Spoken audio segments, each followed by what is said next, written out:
But how to use it. And how to use it is the fourth in the series. The first one is the thing itself, meaning what is it we're talking about? That's creative mind, the universal spirit, that oneness in all of us. And some of us refer to as God, some of us the divine, some of it as energy, some of it as it, with a capital I.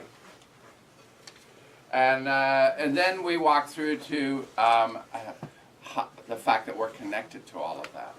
And then now we are going to talk about how to use it. And how do you use it is you open yourself up to be the vessel. You open yourself up ready to receive. You open yourself up to expect good in your life. And that's why the title today is Expectancy of Good. So think about how you operate in your daily life. When you're confronted with change or a challenge, do you go to positive outcomes or do you go to negative outcomes? You know, many of us go to negative outcomes. And we try and sometimes resist that so strong, but it's an innate survival instinct that comes from eons of history. When you lived in a cave, you need survival instinct. You don't always need survival instinct today. So you don't need to go to fear. And yet many of us are trained to do that. You can go to the expectancy of good. You can go to no matter what is showing up, how it's showing up, knowing there is good in that for you. It's looking for the good. Somehow I'm reminded, you know how pearls are created, right? A grain of sand gets in the muscle and irritates it. Irritates it to create a pearl. So your life's challenges are just like Kathy was singing, it makes me stronger.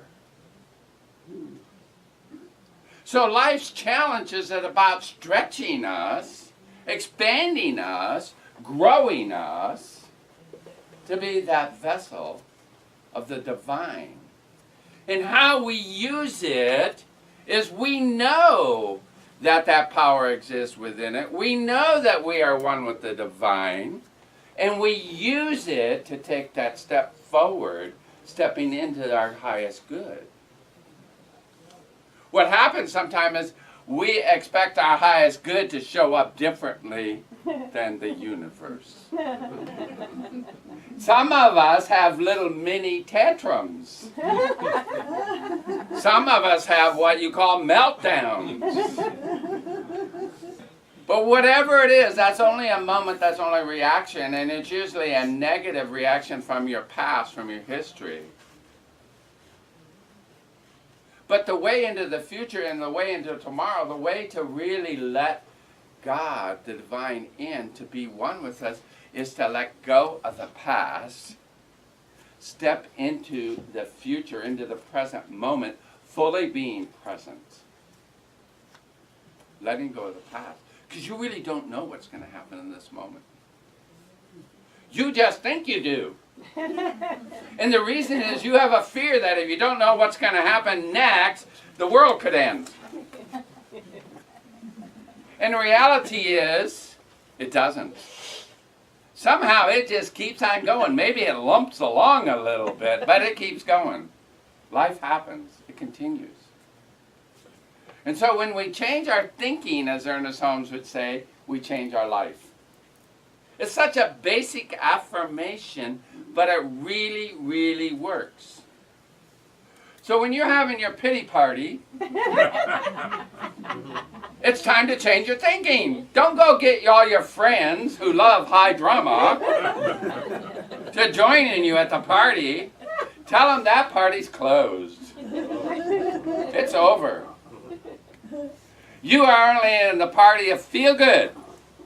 We get, the flower children, for those of us who remember the 60s.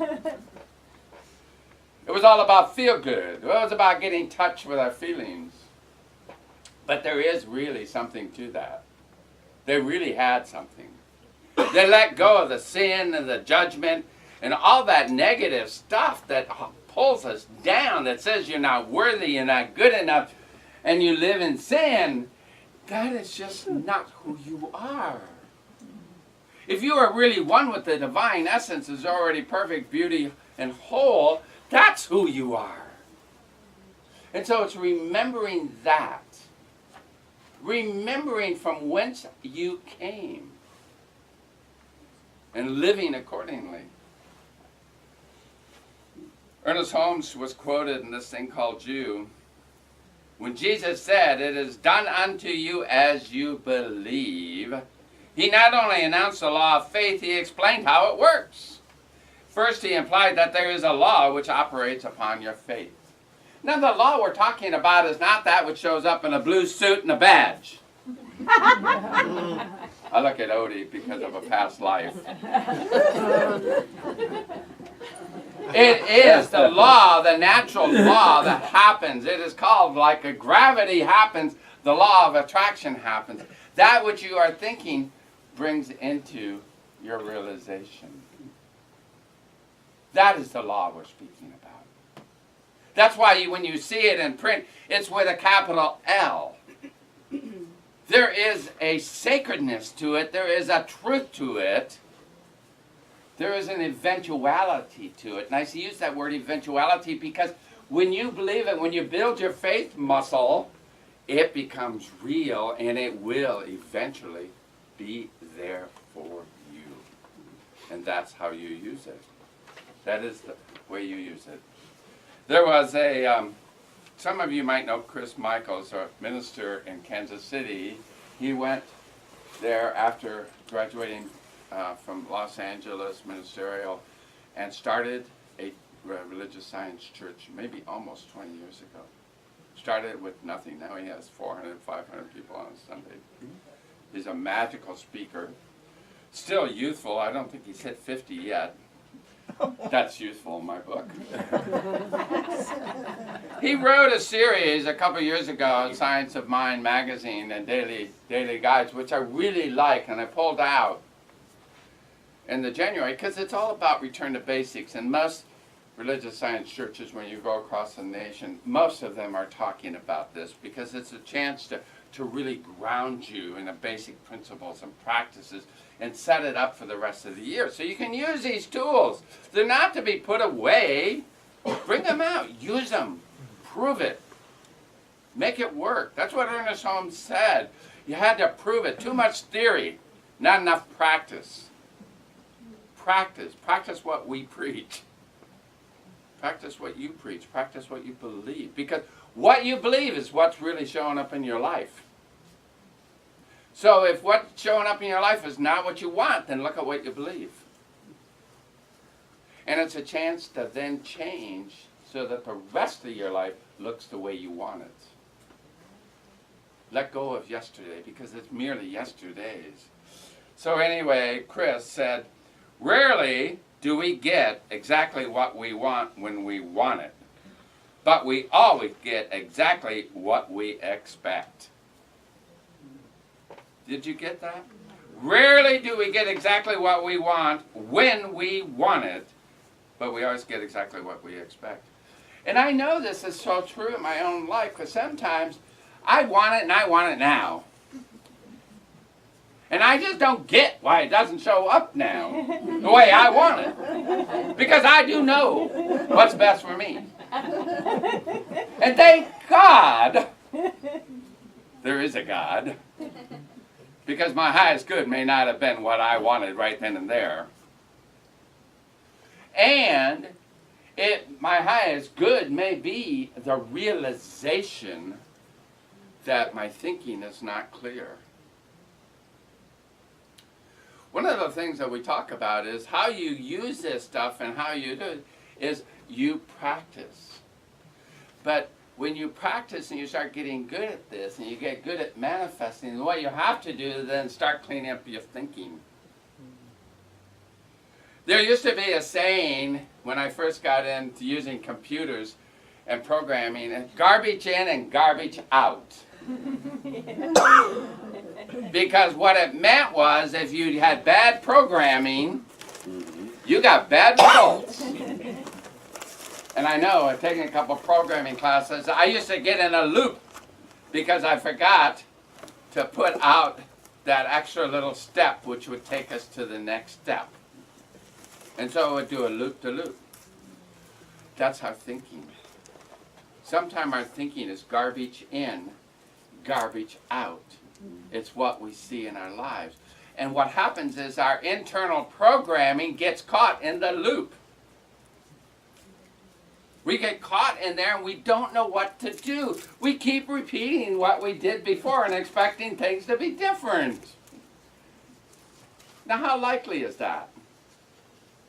Not too good. Not too good at all. So he says, it's easy to say that you expect good things to happen. But if you've had a lot of past experiences that shows bad things happen, it may be difficult to start experiencing good all of a sudden. I think there's a lot of truth to that statement. Some of us stand there and say, oh, just think good things and it'll happen. And you're saying, I have been, or whatever. And you're just saying, you know, don't beat me up with this stuff, okay? So what we do is we open up our hearts to compassion. We open up and we try to create a space for you to grow, and grow in a safe way, in a way that you can appreciate yourself, in a way that you know that there is a light, that is that divine light that's available to you. And so what you know is it takes practice. Musicians take practice. They don't just sit down and it flows through them. It doesn't just come out of their voice upon their first words as infants. It takes practice. You've heard me say before about Edison. He did not create the light bulb the first try. He had 4,000 attempts. It was practice. He would try it. It didn't work. He would practice. Practice. That's what we do when we build our faith muscle. Faith. It's building it, knowing it. Because that's how you use it. You build faith. You know that when you change your thinking, eventually you will build that faith muscle to create, because the fear is dissipated. The fear starts to go away. The old way of expecting the way, oh, this always happens. I hear people say this. Well, that's what happens. Well, you don't know that. That's what happened to you the last time. This is a new event. It may look the same. The outcome doesn't have to be the same. It's up to you to create a new environment. It's up to you to create something new. So Ernest Holmes said, one of the great difficulties in the new order of thought is that we are likely to indulge in too much theory and too little practice. And he said this 70 years ago, and it's still true today. We tend to theorize a lot, because theory is really good, because you don't have to prove anything, it's just a theory. But if you go ahead and practice and you try to put it in, he says, as a matter of fact, we only know as much as we can prove by actual demonstration. That is the rubber meets the road. That is when there's real proof. That's what we talk about. That's why it's called science of mind. People often ask me about that. Where do you get the science in that? It's when you practice it and you make demonstrations and you know what works. And it works for you. And if it works for you, why do you care whether it works for anybody else? And that's not cold, but everybody has their own realization. They have their own growth. Don't try to live somebody else's life, and don't let somebody else tell you how to live yours. Because you are the demonstration. You are how it works. You are an example of how to use it. That great power that is available for each one of us. And another thing Ernest Holmes said, which you've heard me say many times, he said that no gift can be given until it is received. when you are open to the idea that you can use this, it pours in. It absolutely does. But when you are scared, when you are timid, when you are a naysayer, and many of us attract people who are naysayers in our life. We have people who much rather have drama. You know, there are soaps on. I was thinking about Day of Our Lives or a hospital. There's a couple of them out there. People watch them 52 weeks out of the year, wouldn't miss it. And a good thing for DVDs and recordings so nobody has to miss it. That's all drama, isn't it? It is the excitement. Isn't it interesting that you will watch that in a movie or you will watch it in television, but it happens in your life, you run. You run from it, and yet there's a part of you that craves the challenge and the drama. So the invitation is, look at the challenges in your life as real life TV. You just are the director. You're the producer. You even choose the actors. You choose who you want to have into your life. And you bring them in and you cast them. You know the nice thing about that? You can fire the actors. If you don't like who's showing up in your life, fire them. Get rid of them. Get them off the set. It's your choice. It's absolutely your choice. You can do this. It is really up to you. When I pray, I am opening up to the Word of God. I am the soul that says yes. Mm-hmm. What we teach is there is no doubt about the immutability and the availability of the law. And I'm talking about the natural law.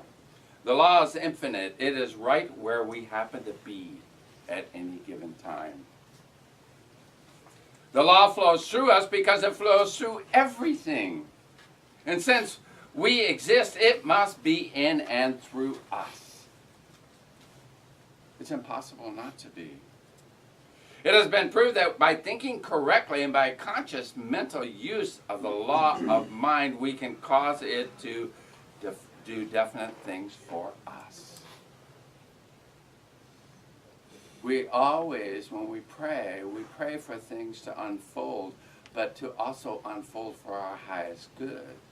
Because what we're doing is creating space for the universe to have a play in our production of our life. And we may not see the overall picture. And there may be something greater good coming on.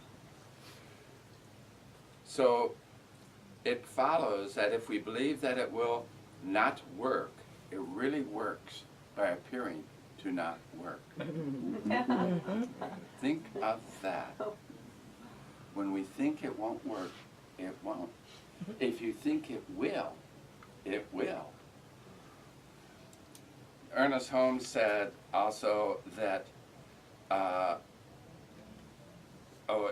treatment is not for the purpose of making things happen. It is to provide within ourselves an avenue through which they may happen. There is no process of healing, but there is generally a process in healing. Now that's a science of mind, and sometimes I twist people around a little bit. For those of you who don't know, spiritual mind treatment is our form of affirmative prayer. And it's a very easy 5-step, and you can elaborate and make them long, long sentences, or you can be very short and say, God is all there is. I'm one with God. I give great thanks for the realization of whatever it is that I want in my life that I feel isn't there. And then I give great thanks for it.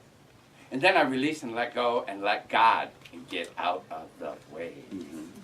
That's a 5-step treatment. But sometimes what happens is things are going our way and we don't get it. And sometimes it's because we put the negative twist on it. We say things like last week I said, we hope it happens. When you make a statement like, we hope it happens, you've negated the whole thing. You've taken the power out. There's no power in that statement. There's no affirmation that it's going to happen. The same thing as when you make a treatment, but you don't believe it. You know, there's power in our words, but there's no power in our words if our thinking is just pushing against it all to be impossible in our minds. You have to change the possibility factor to make it possible, for it is. So the power, the process of healing is sometimes what happens is the obstacle that is happening to us, the challenges, and sometimes those come through health challenges. Those usually grab our attention right away. And then sometimes they're job or career challenges. Maybe you walk in and Friday is, I guess, a favorite day to get fired. So you walk in on Friday at 2 o'clock in the afternoon. Your boss calls you into the office and says, oh, by the way, we have a cutback. Here's 2 weeks severance. Please sign this document. Thank you very much. Many of us would be devastated by that. But there is a healing in the process that happens, because it is the process that happens for you to then go through what is it that you believe, and do you really believe in the highest good? Do you really believe that as one door closes, another door opens? Is this a way to move you out of your stuckness into building your wings for a new adventure? The same thing as in relationships. Sometimes our relationships, we want to be in a relationship where it's such a tribe mentality. We want to belong to a clan. Some of us like to be singular. But when we have a relationship and all of a sudden it gets ripped apart. And sometimes what happens is that and sometimes it's gradual, but it ends.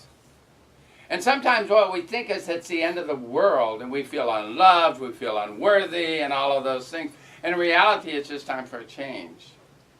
And there's a process in the healing that either that person no longer serves your relationship and your growth and your healing, or there's a new relationship opening up and it's creating the space, because when that person goes, it creates a vacuum, and therefore others are drawn in. Mm.